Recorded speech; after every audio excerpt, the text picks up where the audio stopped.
Today's going to be a fun conversation. It's one that over the last few years I've been thinking a lot about, and in some of my prior roles, this has been one of the big challenges that I've needed to architect and been able to build pieces of. But really, when I was looking at what was the opportunity in the marketplace, and I started to understand some of the capabilities that Splunk had, but maybe was not yet well known, really got me excited and interested in how I could contribute to Splunk in that space. So that's what we're going to be looking at today. Again, this may be opening your eyes to things. I'm also going to be doing a live, well, it's a demo that I created. You'll see why. I actually go through about 6 different tools fairly quickly in about 9 minutes. But how do we aggregate and correlate all of this information? Again, the things that we've seen so far, really talking about these point solutions, collecting all of this data, and then thinking about automating our pipeline for ultimately what our customers need: speed, quality, and low cost. And we need a proven and innovative practice to do this. So a brief agenda, we'll talk about a product vision. So this may be if you're at a midsize or an enterprise organization and you're creating a product as a service, what might that product vision look like? We'll spend a little bit of time on the problem itself. I'll talk you through a journey that you may be on and some things to think about along the way. Then visualize what this could look like for you, some of the solutions that I've seen through my journeys. And then we'll do the 9-minute or so demo, popping through 5 or 6 different capabilities and enable you to see how this all works together end to end. And then lastly, just talk about a bit more of a journey that you might want to take and investigating and looking around at some key links that I've got in there for you. So, so without further ado, again, as we think about this possible product vision, again, I didn't want to kind of say this is it and everything that you should be thinking about, but here's an option. This is something that I've picked up along the way. As you can see, I've got a citation down here for this format to scrum.org. So again, nothing that I came up with, but all of this content is something that I authored. But again, for your company who needs telemetry, insights, detection, diagnose, predict capabilities, again, you can keep reading through this. This may or may not be relevant for your organization today, but it's something that I wanted to share and provide to you as something that may be a launching point.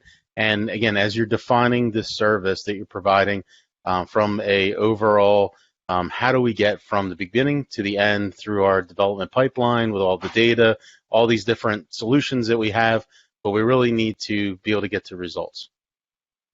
So as we think about that problem, I've got 2 visualizations here that I wanted to spend a little time on. So the top one is the CI/CD pipeline. Again, this is a very generic example. I know all of the folks participating today, you guys probably know this inside and out as well. So I'm not going to spend too much time, but at some point you've got some code that's happening, it's committed, there may be some other related code in libraries, we've got builds kicking off, we're running unit tests, variety of different types of integration tests. And again, you may also trigger some post-build things like automated performance, security, functional, and these would be very quick regressions that would take 5, 7, 8 minutes to run to be able to kind of do a quick smoke test and give you those results against that specific build so that you know this is the quality of that build. And then as you think through that continuous delivery model, again, you're probably popping through a variety of different pre-prod environments to ultimately get into production. And at the bottom, so all of this data here, the data that gets created from that process, you can kind of follow along here left to right. And I know that you can very much relate to all of these pieces. And as you think about how is it that you're collecting logs, metrics, traces, and events today, there's probably a variety of different tools. And again, that's why I call these kind of data collectors, is they all become these stovepiped systems and data sources that are existing there. Think about all the different applications. These are running on a variety of platforms, variety of shared services, variety of infrastructures, especially in the multi-cloud environments that we're all using today. Service discovery, service registry. Again, how is it you're defining the services? How long do they survive? What are the relationships and dependencies of them? Again, reference data, thinking about logs, thinking about operational data. This is where things like APM comes in. So again, what are the different processes that your users are going through? how is that performing, whether it's the application or the infrastructure that it's underlying and operating on top of. So again, that's just this one collection bucket. So I think, as I think about collection and as we move into, the rest of these pieces, like ingestion. So again, I want to publish all the telemetry out of all of these variety of data collectors that you have. And again, this may be tens or it may be hundreds of different data collectors. But how is it that we then do the aggregation and correlation of all of these varieties of data pieces? And that's where things like publishing the telemetry, and you can see some of the different buzzwordy type things that are in here, but we want to stream telemetry, want to export these different services. Again, understanding this service discovery, service registry, we probably have some sort of a telemetry bus set up. And of course, we want to introduce some sort of scanning and routing as it would relate to our security, risk, compliance, all of those types of items so that those are accounted for, again, with our ingestion. Things like PII data might come to mind for many of you, especially in this financial Asaurus area. As we look at storage, so again, how is it we're storing this data? We know that we're going to have metrics. We know that we're going to have logs. We know that we're going to have some sort of traces. We're going to have the historical look back for however that long we need to have. The knowledge graph, again, this is an area to spend a lot of time in. There's a variety of ways that you can look at this from a knowledge graph, but this is really where, the capabilities that you may not be able to stitch together, this and this and that are all happening together to identify an issue that, again, you would have otherwise not been able to see. So again, thinking about that knowledge graph is very important. As we keep moving through, how is it we're doing the processing? So again, this is where we're starting to get into some of the aggregation, some of the correlation, and you can see the telemetry processing time. Telemetry processing. We've also got the time series analysis that we want to run in parallel to correlation of the data, a correlation of APM results. Maybe we got some RUM data that's in there. Again, how does that data correlate into the variety of the different infrastructure that we have? How does that work with all the traces that we have? So again, you can start to see some of those pieces in processing and why they're critical and important, and how this model can help you with having that conversation and thinking about how you get this done. Then we want to build in some decision making. We also want to build in some learning. Ultimately, all this drives towards action. Again, why is it that we have a CI/CD pipeline gathering all of this type of data? Ultimately, is to have some different types of actions that we can take. We've seen a variety of different types of dashboards all through this Neotis pack today. And again, it's great to have dashboards. I'm kind of done and over with the whole idea of having a dashboard to look at. Again, it is important for a number of folks to be able to see and look at and very quickly click into some of the details of which we're going to have here. And again, that being critically important. But what if we could really focus on how is it we can do more from a notification perspective? So that's where we get into alerts management. Automation is another huge topic. Again, you think about, again, at the end of it, when you get into all the orchestration automation, runbook automation, these are massive areas of huge savings as it would relate to thinking about time, thinking about results. Again, whether you measure things in MTTD, MTTR, MTTI, again, a lot of information there to look at. The exploration, discovery, and analytics, and then ultimately we talk about problem configuration and capacity management, all of these being major areas that we wanted to highlight on this type of a model so that you can think about these pieces. So that kind of sets the groundwork and the vision for what is that problem, because today I'm going to guess that you're probably all the way on the left-hand side with all these different collectors of data and really trying to figure out the ingestion piece, the storage piece, the processing piece, and the action piece to be able to leverage those collectors. So that's what I wanted to quickly talk about. I also want to highlight that as we visualize what does this look like, this was a model that back in 2006, while working at ING Direct, a few of us put together, and we actually built a lot of the tooling around this to enable these automated quality gates. And across the top, you can see that we had developer's desktop, then we had 3 different virtual environments that your code would automatically move through, ultimately getting into physical environments of a pre-prod and production. You can see each one of these areas here and some of the key capabilities that we built into that. and then to help with those quality gates, what were the factors that we built in? And again, all of this being fully automated to get us out to production. So again, this is, you can see page 40 is a book that I had the opportunity to co-author with Shane Evans. If you want to learn some more information, the details are down here in the left of the slide. These links will work in the PDF that will be distributed. So again, just wanted to highlight that because I think as we think about how do we visualize this and speak to a variety of different customers, again, it's going to be your CIO, your CTO, head of application development, maybe some of your different performance, security, functional. Again, all of these bits are built into here and then ultimately laying that automation on top of it. So as we kind of transition into a demo, and this is something that I'm extremely excited to share. It's something that while I was interviewing with a number of different companies, including Splunk, when I heard about Splunk and all the capabilities they had, I was like, man, there is a huge opportunity here. So that's what I wanted to show for you today. This is not a Splunk sales pitch, but as you can see, this is a huge problem that I think a number of people are trying to figure out and understand and solve for. So this demo, again, I will walk you through this development pipeline, going through and looking at various CI/CD elements. How is it that we automatically kick off this validation of performance, security, and functionality? Those being those tests, again, very quick regression. What I'm going to show you is specifically an integration that Henrique and I worked together on for Neoload, and that's focusing solely on the performance piece. We also will call Jenkins to go ahead and kick off that build, and you'll see that runs in a few minutes. That data then being automatically captured and pushed into a metrics and events pipeline, then showing that visibility, actions, and automation across all of operations, IT, security, and more. So with that, you can see below, these are some of the bits that we will be showing.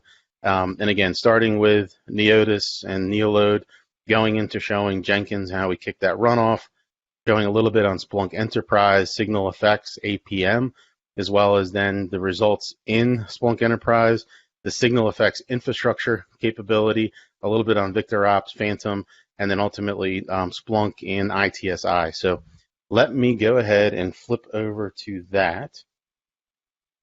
Some of the graphical pieces, how this is typically used.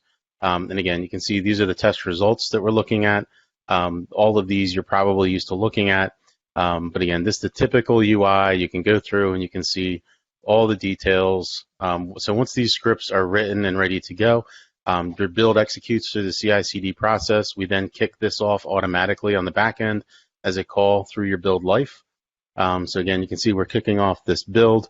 I've gone ahead and fast forwarded this fairly quickly. So what you'll see is this is going to move left to right. And as it's doing so, you can see all the steps that we're going through. Right now, you can see the previous builds have run in about 7 minutes. So the idea is this should be a very, very fast run and get you to results. Now we're coming into Splunk Enterprise. We're running our query. You can see that we have 42 different metrics names, and those were the different metrics names that you could see. But again, 42 of them total preloaded. Now this is Signal Effects. You can see here, this is the specific part around our APM solution. And again, this is looking at a service. And you can see where it's red in these APIs, where the issues are. You can also see a few different things like error rates, requests per second, and the milliseconds in the response time. You can also see that as you click on it, we have more information. As we now move into a dashboard for that specific service, you can see this visualizes in a much nicer way, and something that a variety of folks might want to consume. But again, this being that UI for Signal Effects and the overall APM capability that you can see. As this will go ahead and scroll down a little bit, you're going to see that there's more information available because again, most of us today are running things in Docker, we're running things in Kubernetes. So what if you can have all of those host metrics available to you, again, straight out of a tool, Signal Effects, but brings this unique capability automatically integrated into a way to easily bring all of that data in. So again, as we scroll down, you can see the Kubernetes pod metrics as well, also visually available to you.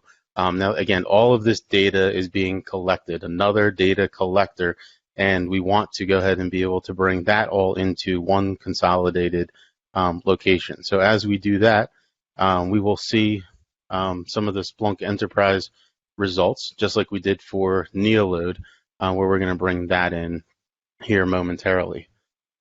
You can see that there's also integrated capabilities within this. So if you wanted to click in for more details, it's very easy to do so. Now we're looking at that specific API.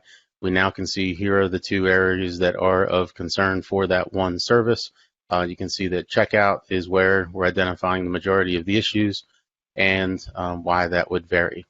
So if we come back into Splunk Enterprise, we're now able to see the results for signal effects, and we can see it for that Kubernetes container specifically. Again, all of this data automatically getting populated in from that collector now into one centralized location to make it easy for you to see end to end, along with all of these varieties of data sets along the way. Next, we're going to see a little bit on signal effects infrastructure. And this capability will look at, again, that underlying infrastructure, thinking about multi-cloud scenarios. How is it that we can then take that data as another collector point and be able to bring that in? So as we look at signal effects infrastructure, you can see this is across a very large AWS installation. And I'm sorry, this looks like Azure right now. But as we look at this, you can see we're trying to zoom in to specific zones. This is an east zone that we're looking at. You can also see specific hosts and the ones that have issues based on the color. Again, by easily clicking on that, you're able to see some of the specific system metrics. Again, this visual looks just like what you're used to seeing in signal effects, as well as a number of other similar capabilities. Now we want to back up and have a look at how many active hosts do we have, what's the average CPU. All of this is configurable, but out of the box, this is what you get just by doing a very simple installation. So now as we transition into VictorOps, this is how is it you take all of this data when there becomes an issue and being able to manage that together as a collaborative team. You can see the timelines here. We can see incidents as they're happening. We can also see the correlation, the integration into Slack. We can go ahead and try to recreate the issues. We can assign the issues. We can resolve the issues, all within this collaborative team environment.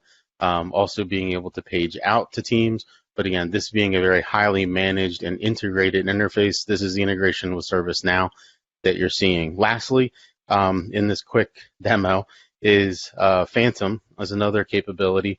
And this is really that automated orchestration piece. This is a runbook automation that we're showing how it can run some of the key timelines and activities.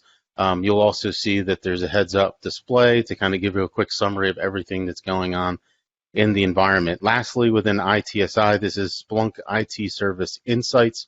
In here, we're going to quickly see all the variety of services that are out there and running, this being the top 50. Below, you can see there's a top 50 KPIs that we could also look at. We'll be looking also at a service tree. You can see this lights up with the green, amber, red, and there's also an orange color in there for you. As you click on this, you can see this opens up into what's called a deep dive. So you can see the different KPIs. You can also see how that relates to the critical and high episodes that are happening. With that, we can also click into the specific entities that are having issues. And again, we can see a variety of SQL servers here and very quickly see that entity with a severity level assigned. Again, that's all happening behind the scenes. As we dive into the specific episode, we're now able to see the severity of these incidents, how they're being managed. There's now 108 counts of the events that are happening within this on-prem database service. One could then say, well, I want to go ahead and do a little bit more of a deep dive into that and look around and see what's happening specific to that on-prem database service. But you can see it's very easy to sort, filter, roll through everything that's going on across all of your environments, all from one single source. As we keep moving through, you can create a VictorOps incident from this interface. That'll go ahead and create it again. So that, yep, we're seeing what the issue is. You can see we're paging out and the integration with ServiceNow, if that's what you're using. Now we can go into analyze this deep dive. On the left-hand side, these are a variety of the services that we've already seen that are available. And as we scroll left to right here, what you're going to see is how that data has already been correlated. against the time series to show everything that's going on across all of these services. Underneath those services are the KPIs that you can see in the bottom right-hand corner. And if you wanted to see the very specific detail of what's happening in the logs, or in this example, this is a Windows events that they're happening as they're happening, all of that's available by clicking on the service on the left-hand side to provide you with that detailed level across, again, all of the variety of collectors that are out there that you may be using. So I mentioned kind of going back to journey. So many of you are on a journey. This is not meant to be any type of maturity model, but it's something that I have found helpful in putting together and having conversations with a variety of folks. As we start on the left, we've got stage one, data everything platform. Then as we move to stage two, we're really thinking about all of those real-time monitoring metrics, observability, everything else that's listed in here. I know that Andy had mentioned a lot of the open source capabilities. Again, open tracing, distributed tracing, all of that being in stage two. As we get into stage three, that's where you start thinking about this collaborative incident management. How do we better prevent and resolve incidents? This is a major area of focus for many of your organizations today. And lastly, where I think the big value comes out is in stage four. So being able to leverage all of that data, all of the information, all of the results to get to that automated orchestration and response, both for a security perspective and also from an IT perspective. So with that, I'm going to kind of transition into, a little bit of about Splunk. But again, my passion is really in enabling people to learn and sharing. So Conf 20 is coming up very soon. You can see 20th through the 22nd of October, depending on your region. This is absolutely free. It's going to be a phenomenal event. We've got about 200 different presentations. Each one of them is roughly 30 minutes to keep it nice and short because we're all going to be remote. But again, very, very fun sessions, a lot of entertainment throughout. I highly encourage you to go out and sign up right now, conf.splunk.com. There's a session I did want to call your attention to. Had a lot of fun with this, so was able to pull in James Laspada from Capital One, as well as Chase Holderman from Wells Fargo, and we talked about these 5 new Splunk features every DevOps and SRE needs to incorporate in 2021. This was a 30-minute feed round of a practitioner's view from a DevOps and SRE perspective. So again, talking about capabilities, challenges, opportunities, and what we have as priorities for 2021. Lastly, wanted to include some of the useful links of all the things that I've mentioned. So again, this will be available in the PDF for distribution. You can see the 5 with the links at the top.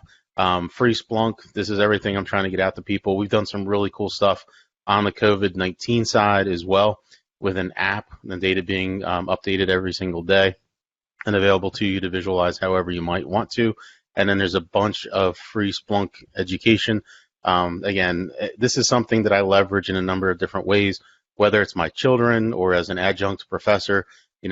Big data is something that's here. It's on all of our minds and trying to figure out the best way to leverage it. So I just want to get that information out to you.